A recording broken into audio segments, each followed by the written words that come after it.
बिस्मिल्लाहिर्रहमानिर्रहीम।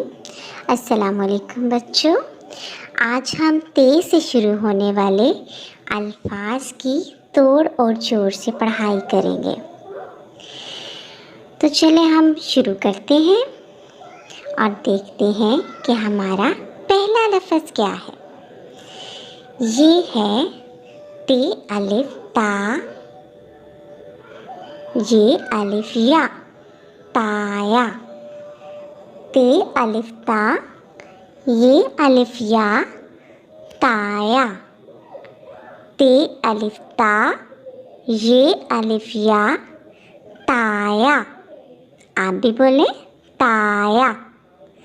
अगला लफ्ज़ अलिफ मद आ, ये अलिफ या आया।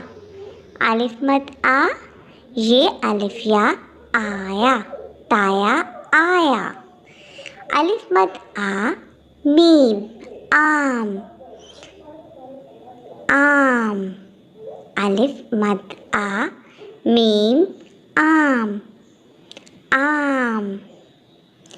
लाम अलिफ ला, ये अलिफ या लाया।